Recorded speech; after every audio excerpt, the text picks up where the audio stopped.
And so you're still quite young. So what has your property investment journey been like from when you started until today? Um, it's been an interesting one. So I started, I bought my buy to let, that was in 2017.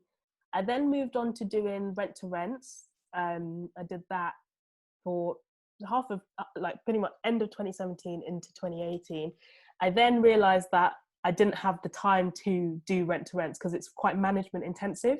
And I was working a full-time job, I was doing my master's, and I was in training to become a chartered surveyor. So then to try and then manage properties on top of that, it was a lot. So I don't regret it because it was good to kind of get that experience and make, you know, a little bit of extra cash on the side.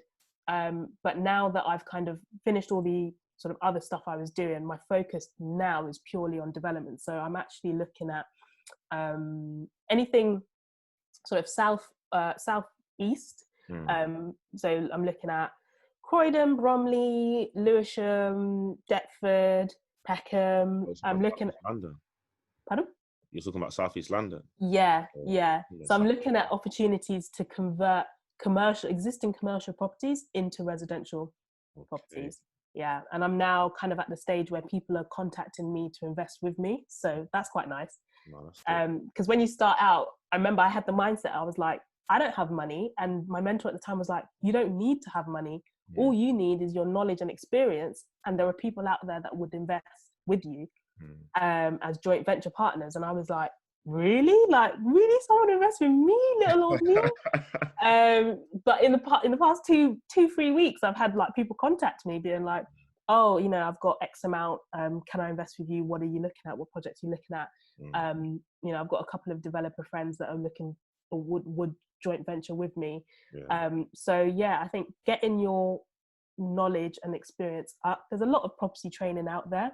I offer a mentorship as well. So getting knowledgeable and then being able to go out to, you'll be surprised, like for anyone listening here who's never been in property and is like, you know, who would, you know, I don't have money.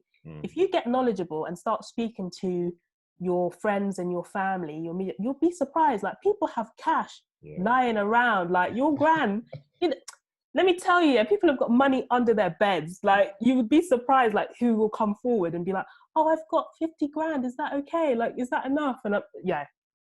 Tell everyone what you do, and you'll find that the money will come.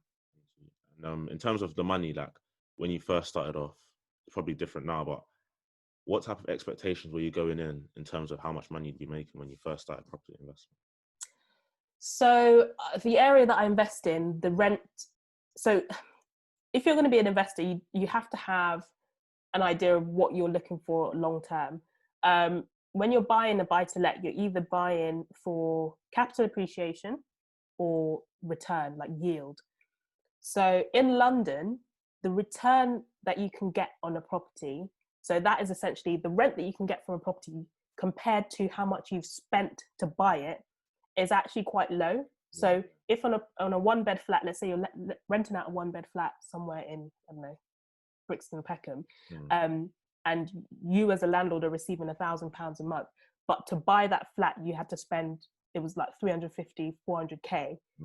The difference, there's not much return to get your money. It would be what, like 3% return on investment.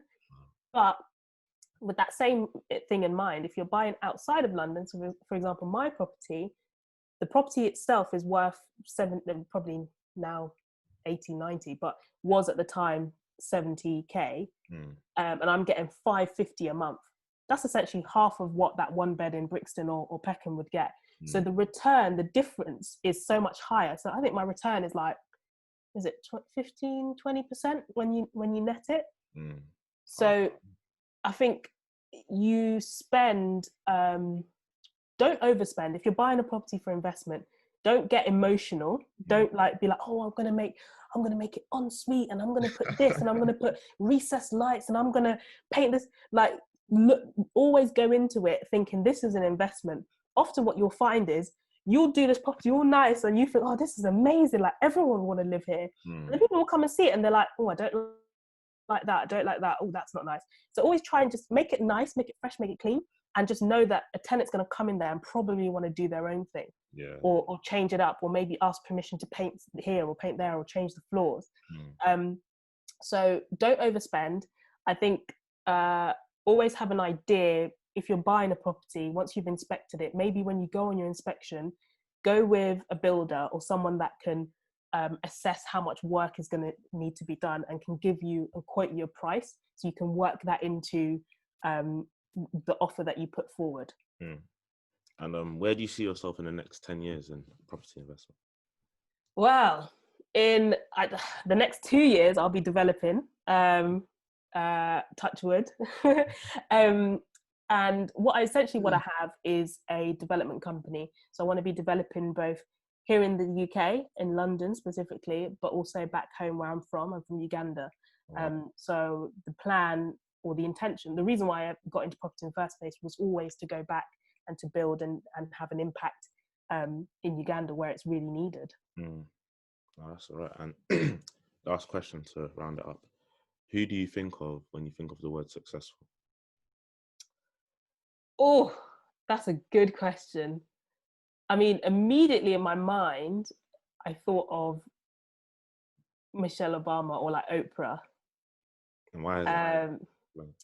Well, Michelle Obama, because I've literally just finished reading her book, Becoming, and just knowing how she kind of worked her way up from, she was born in or grew up in the slightly poorer side of Chicago, wasn't necessarily afforded the same opportunities that other her white counterparts were, but through working hard, she was able to build herself up to then be able to attend two Ivy League colleges, and to become a lawyer. So apart from, people always see Michelle and think, oh, Obama's wife, Barack Obama's wife, but she is like successful in her own right and was successful in her own right before she met Obama. So yeah, I think of her, and I think of Oprah as well.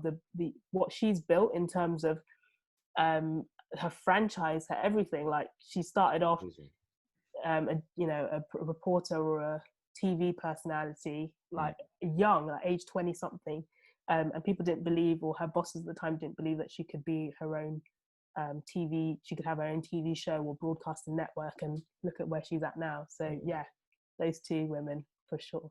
That's good answers. Well, thank you, Faith, for coming on. Thank you so much for having me. It's all right. I've actually learned a lot myself. I'm definitely gonna use your advice. And yeah, I mean, if anybody is listening and wants to get in touch, just DM me on Instagram, The Property Hustle. I offer mentorship, and I only really like to work with people who are ready to get stuck in. I'm quite hard on my mentees. It's only work to do if you want the best for them.